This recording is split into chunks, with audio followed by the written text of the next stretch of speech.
and welcome back to Prism and Company. My name is Colin, and on the docket today, the wild unknown archetypes. Are you sick of this one yet? Because I'm not. I've actually been having a super blast working my way through the entire deck, talking about each and every archetype card from Miss Kim Kranz, and comparing it to a tarot card, for there are 78 of each.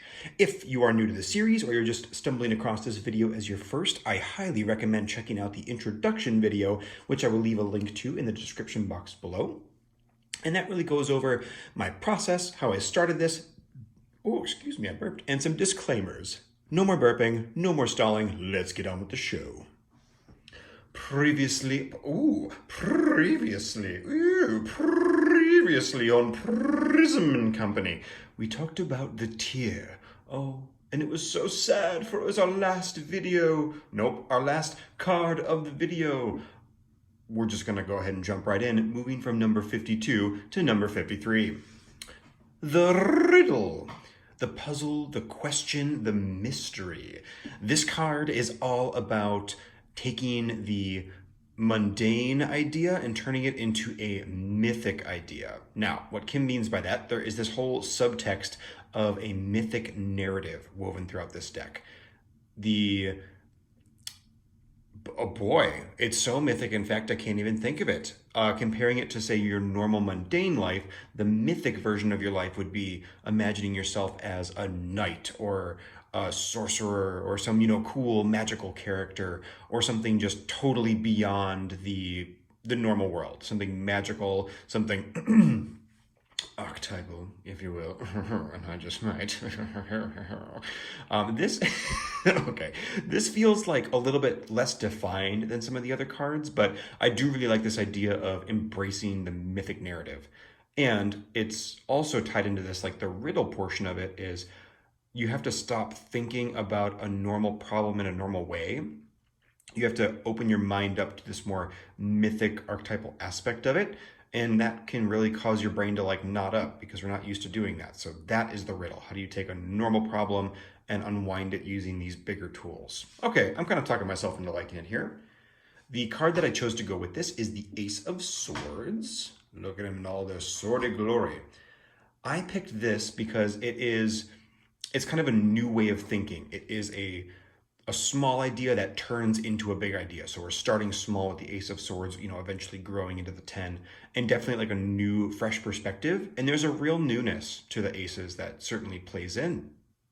Also, I would just love to mention the treatment of the watercolor in the background of this card. It's really, really beautiful. We have what almost looks like smoke being blown or powder being thrown in the background.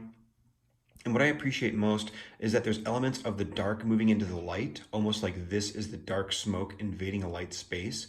But then you also have the light invading the dark, like this is a bunch of powder being thrown into a dark room, let's say. Super interesting.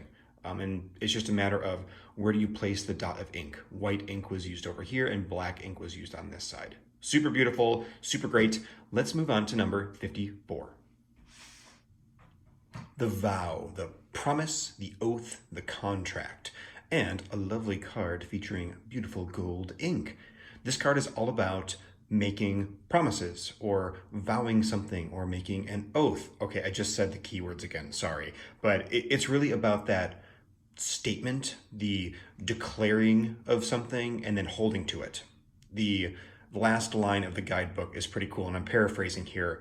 Kim says something to the effect of, you've been underestimating the power of your promises.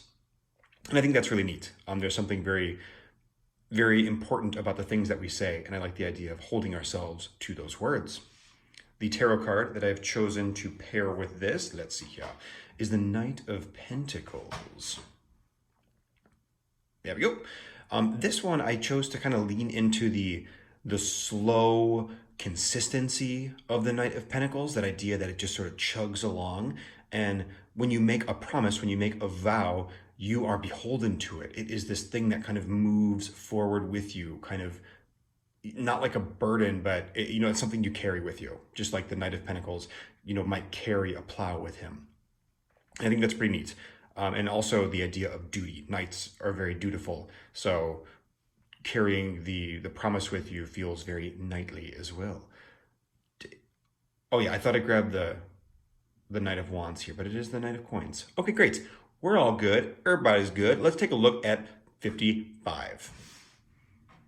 The vision, the dream, the imagined, the revealed. Very interesting card.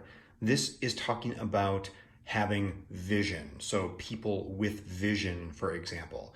And this is something that I lack huge up until very recently, and still really even to this day. Like long-term vision, having like an epic quest, as Kim might put it, or even just like a goal sometimes, not my strong suit. And I've taken steps to try and like circumvent that, but this is a card that really speaks to me because she says that people with vision are like intoxicating and we want to be around them. And I so get that because I really do. A couple of things I wanted to point out. I thought at first she took the image for the mountain and just shrunk it down and cut it out, and I was bummed out by that. But if we take a look at the mountain next to this card, she actually redrew it, which is really cool. And we can tell for several reasons. The silhouette of the trees is concave here and then convex here. There is the moon above, which we do not see in this card. And also just the purple paint is very obviously different. And then there's some other blue things happening. So nice job. You know, she actually like redrew a card on another card. That's pretty darn sweet. The other card that jumps to mind right away is the Starborn. And I'm still kind of unraveling the difference between these two because this card was very much about somebody with this vision. So I guess this is more about the person that would inhabit and like the dreamer that is within us. And then this is actually having the vision itself. So I'm not exactly sure what that means, to be totally honest, if there's a lot of difference between or if they're unique ideas, but very interesting. If you have any thoughts about that, I'd love to hear them. Anyway, though, the card that I chose to pair with this, as I scoot it all around, is Strength. There we go. Beautiful. I think there is, especially Thothi, this idea of like reaching in strength, like reaching for something higher, having this inner drive, this vision perhaps. So utilizing that strength, utilizing that inner self to move you towards something higher, something more important, or something more potentially spiritual or quote unquote better. Very interesting. And there's lots of other ways to interpret strength, but I kind of liked that take for this one. This was a pairing that jumped out at me right away. Really lovely. Let's take a look at 56. The gem, the diamond, the gold, the inner treasure, and one of the few cards that doesn't have any collage on it, and boy, is it just totally beautiful. At least I don't think. I guess this might be collaged on, but I think it's painted. I mean, obviously it's painted at some point. Regardless, this card is all about that thing that is buried within us, that treasure that we hold, and you know, sometimes that can manifest potentially as a talent or as wisdom, whatever it might be. She talks about how diamonds are found in the rough, like they are found in amongst coal and stone. You have to like dig them out and polish them to really make them shine. So getting to the gem is not an easy thing. It's something that's developed over a lifetime. I also like to think of this as, say, someone's like, you know, natural born talent. If someone's a really great musician or a math savant or something, that could totally be the gem too. What I picked from my tarot card is the Nine of Pentacles in all of its lovely glory. And this one's a bit interesting. This one I kind of picked because the gem is this very precious thing that you have. And the Nine of Pentacles is often associated with like having a lot of something, you know, being well off in whatever regard. So the idea that once you find the gem, you are rich with whatever that thing is, whether it's talent or wisdom or, I don't know, a great tanned summer beach bod, which I will never have. That is not the gem that I have been given. Anyway, that's where we're at with this one. I just wanted to really appreciate for a second all of the work that went into that beautiful cacophonous background. It looks lovely. And it really reads as kind of like the underworld to me a little bit, but such a spin on it. Instead of being dissonant and difficult to look at, it's beautiful and soft and like this nest for the gem. I could go on for days. Let's take a look at number 57. The ring, the infinite, the wheel, the connection, and some really lovely watercolor to boot. This card is all about seeing cycles, how things are not linear, they are not isolated, they are all cyclical. things come and go. She also points out the idea of ring as a symbol, say a wedding band, and how that symbolizes, you know, infinite love between two people, I guess at least theoretically, or the idea that that love would transcend just simply life and go into something more infinite or cosmic. We can all have our own thoughts about that, but I love the idea of cycles. I think that is a very important thing to have in a deck that is talking about big archetypal ideas. The card that I chose to go with this should hopefully not surprise anybody. It is the Wheel of Fortune. Life is all about ups and downs. It is a big wheel. It's a circle that goes around and around and around, and you could read in as much esotericism to that as you like. For example, it's often said about the Wheel of Fortune that the secret is to find your way to the spoke. That way you're not constantly up and down, but you are observing from the center. I'd be curious to know what that would mean in relationship to the ring, because we're trying to, embrace or talk about cycles here. Could we circumvent those cycles? I'm not exactly sure. But either way, the card is lovely. The picture is lovely. The Wheel of Fortune is lovely. I just love the Roscius Wheel of Fortune. By the way, super cute. Super cute.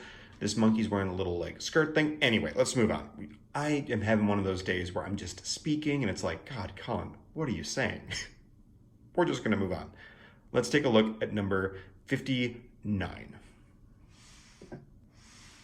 8. The nectar, the medicine, the elixir, the garden. The idea behind this card is taking something, or taking some time, I should say, or doing something to fuel your soul.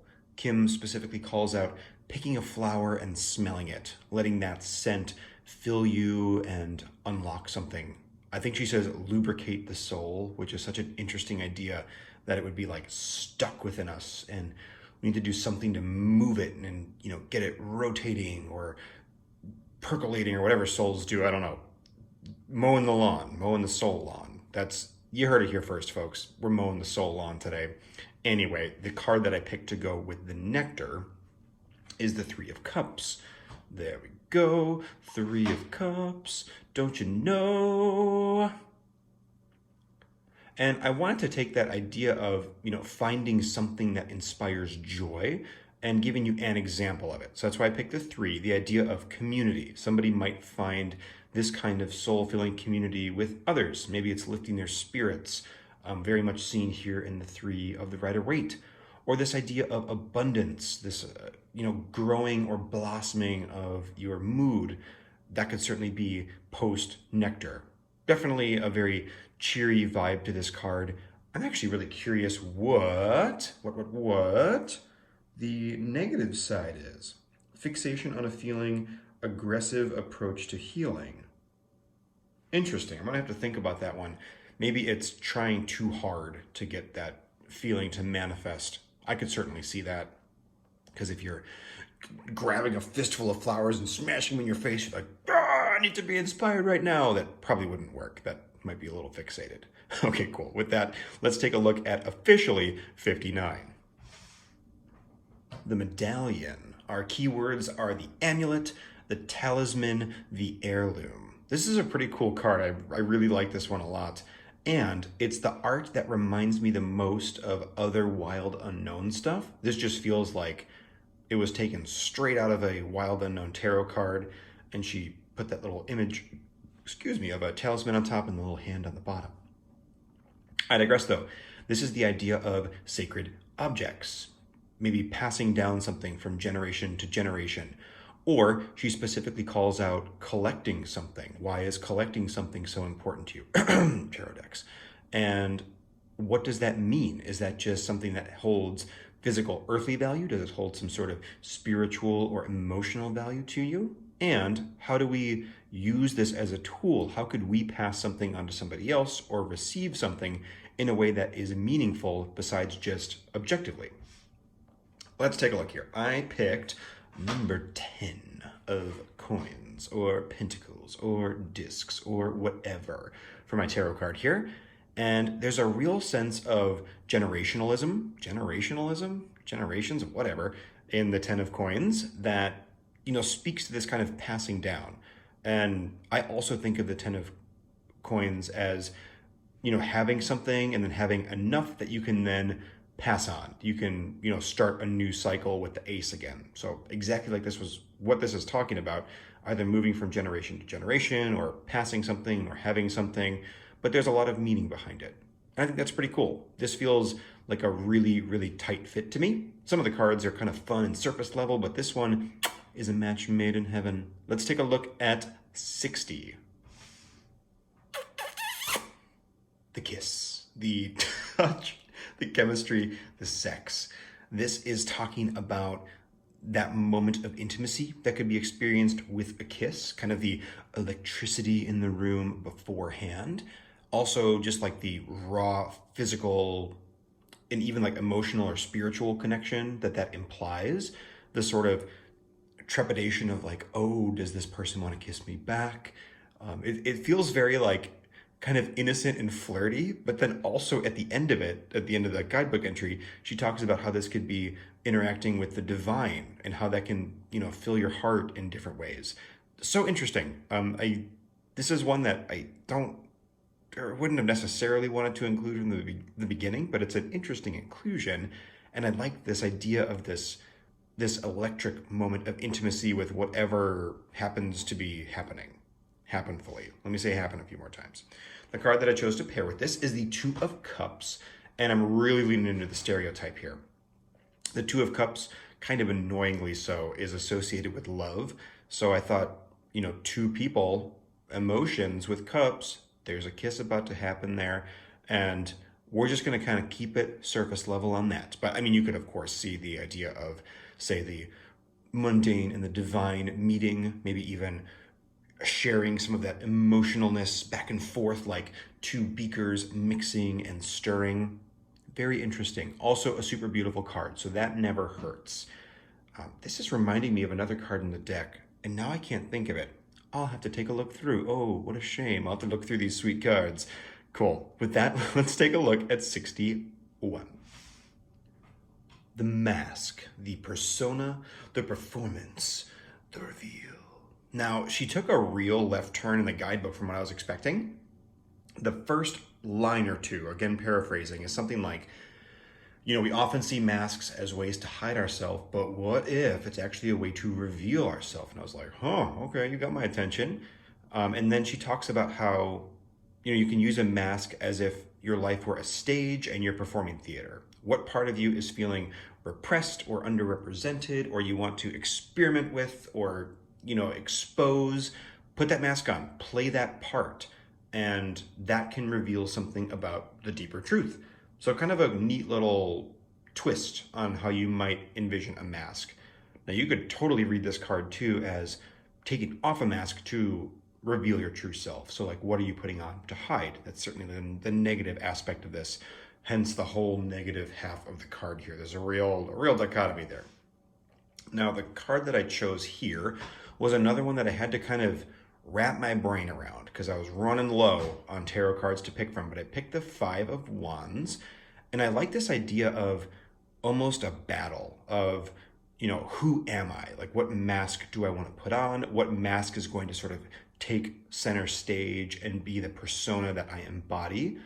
Also, the idea of like shaking up some energy, like, taking off a mask to shake up who you are or how you're feeling or change something. So I think it does, on a kind of a high level, fit pretty well. With that, let's take a look at, what are we at? 62. The sword, the knife, the blade, the weapon. Not a big fan of these keywords if I'm being real, because I love the idea behind this sword. It is all summed up to me in the first line of the guidebook. The sword is used to decide. And it's this idea of, wielding the sword of your thoughts and saying, I am making a decision. I am saying yes or no, light or dark. I'm embracing something. I am avoiding something. I am choosing. I am, committing. And she also talks about the swiftness that these decisions can be made with and how powerful that can be. So that's our lightning bolt crashing down the other side too. Now, my first instinct for the sword was the Ace of Swords. It feels obvious, and I slapped it on there right away. But this idea, this choosing and this separating, is really embodied in the Queen of Swords to me. especially the way Crowley describes it in the Thoth. It's this idea of, here the queen has cut this head off. She is separating the higher from the lower. She's drawing a line in the sand, making a step and a claim and saying, nope, we are cutting off, yes from no, good from bad, high from low. And I think those two are just a match made in lovely, lovely heaven. Also, I would sort of like some sort of artwork or poster made with all of these colors together, because these beautiful kind of peachy tones with these purples and these pinks with all of these blues and greens. I don't know. It just feels like summery and awesome. It's also the dead of winter, so I'm craving some fruit and some sunshine and some lovely warm palettes. Let's take a look at 63. Small little interjection. I have been stacking up all of these cards into one like massive deck. So this is 3 decks worth of just like all the same card 3 times. I don't know. I just thought it was silly and goofy, and you might enjoy seeing that as much as I did. The venom, the poison, the curse, the toxin. I really like this one. She describes it in a couple of different ways. One is that dark nastiness that can like seep into relationships. That's certainly a good example for it. The bitterness that can swell up inside of us, those little voices that, pick and pick and pick and pick until things finally explode. Or like negative thoughts that we tell ourselves. Our mind believes the things we say. That is the venom. That can be used good or it can be used really bad. Also, how ferocious does this picture look? Oh, it's savage. This darkness biting on the moon or the world maybe. And then just from, again, beautiful use of collage here, from this blackness, it just oozes out in these toxic greens and these ghastly yellows. Absolutely love it. The card that I've paired with this is the 5 of Swords. We're going for the double 5 surprise here. 5 of Wands, 5 of Swords. And no, wait, the 5 was a while ago. It doesn't matter. The 5 of Swords, all about that like sharp bite of the tongue. I have certainly heard this card being described as like winning a debate or cutting somebody down with words or ideas. You can certainly imagine this dude dishing out some venom to these guys. I don't think he killed them with swords. It was definitely all about the head, about the things that he chose to say. One thing I'm curious about is what Kim says are the good parts of the venom. There's always light and dark, self-realization through suffering. All right, that's cool. So I guess that there's always some, darkness before the dawn kind of idea. I'm not fully buying that, if I'm totally honest, but I'm going to sit with that. I've been so impressed with this whole deck going card by card that I'm going to give it the benefit of the doubt.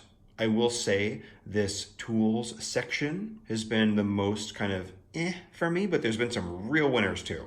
So with that, I say let's go on to 64. The offering, the gift, the present, the sacrifice, or the snacrifice if you are offering something to the great Lord Munchchow. All right, whatever. The offering is, as Kim describes it, the most straightforward card in the deck because it is literally about making an offering. Now, that doesn't really jive with a lot of what the other cards in this deck have been talking about. They've been presenting an idea and then saying, think about that idea archetypally. Think about it in this big, grand mythos instead of the physical idea of it.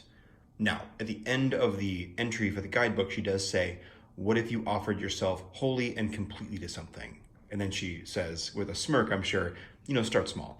That I could certainly see as the mythological version of this, but she really focuses on the idea of literally making an offering. What are you feeling hesitant about giving up, or what do you think someone else needs, and pursue that. So kind of an interesting thought. Certainly a beautiful card, and as a gift giver, I can very much appreciate this idea being presented in a deck of cards like this. The card that I chose for this one is the 8 of Wands, and okay, roll with me on this. Offering something that you don't want to give up, it's kind of like a rip the Band-Aid off moment. So I'm injecting the swiftness of the 8 of Wands into that, like, here you go, like that act of giving. It is quick, it is without pomp and circumstance, potentially, I guess it could be, but that idea that, you really want to hold on to something, but you need to just kind of let it go at some point. So you offer it up, you let it do its thing. It's short, it's sweet, and that is that. And that is that. So let's take a look at 65. The prayer, the worship, the reverence, the homage. Homage? I literally don't know how to say that word. This is all about, you guessed it, prayer. This is another one that feels kind of straightforward in many ways. She talks about humbling yourself or different ways that prayer can be viewed. It's interesting. The guidebook entry is a little bit meandering in kind of a beautiful way that almost feels like a prayer. And she talks about whatever that sort of humble reverence looks like for you, engage with that. And again, it's another tool that feels kind of straightforward maybe, and not necessarily archetypal in the way that some of the other things are. But the idea of a prayer is very mythic in general, because you're talking to a deity or your higher self or something spiritual that's not necessarily there, at least physically there with you. So it's very interesting that way. Also, this card is drop dead gorgeous in a way that I can't quite put my finger on. Really like right here though is really what's singing to me, and all these little dots that are floating up and wafting off of this hand. Super duper beautiful. The card that I chose to pair with this is Temperance. If I can actually get them on the screen. Temperance. For me, Temperance is very much about feeling oneness with two things. So the idea of a married couple being one, or a union. Prayer is being humble and offering yourself up to this higher power, whatever it might be, and that connection. The prayer is the line that draws the two of you together and close, and you can actually feel it. There's this something about it that's hard to describe and hard to really tie down. I think it's kind of a soft and beautiful idea. I'm actually really sort of digging what this is going for, even though, again, it's not really singing on like that archetypal idea, but very cool addition. With that, I say let's take a look at 60. Nope, just kidding. This is the last one of the video. I was so ready to just go on to another one. Oh, I got myself all excited there. Well, okay, well, I mean, you knew it was coming. The video's almost over, but let me grab the cards here and let's take a look at some of these lovely beauties. Now, are there any dope ones that I want to put on the top? They're all kind of dope this time. We're going to throw some of these down. This has been a really cool set. This is, I said before, the locations are, the places are by far my favorite in this deck. I think they're really clever. They're super cool. The tools are interesting to me. They are not something that I would have come up with had I been making this deck. But again, that's why it's the Kim Kranz deck, not the Colin Campbell ridiculousness deck. And I think that's probably why I don't jive with them super well, because it's just this idea that doesn't click with me in a way, but it also makes them kind of intoxicating and interesting. They're like, ooh, what's with these sultry tools that I don't quite understand? I feel a little naughty looking at them. Okay, great. Out of all these, the Medallion, wherever that got off to, super duper dope right there. The Venom, most excellent. I think the Gem might be the most beautiful card to me out of this whole set, although there are a lot of winners in this. Hopefully you guys enjoyed. This is just continuing to be an absolute blast for me. I'm almost treating this like my study for this deck to, figure out what all the cards mean and really kind of sink in, and it has been working just phenomenally. So hopefully it's doing something similar for you. As always, if you would have different tarot associations with these cards, I would absolutely love to know. That would be a fun discussion for us to have down in the comments. Until next time, our last foray, whatever, the last video of the set, we're going to call this, because I still can't talk tonight. Thanks, everybody. Bye-bye.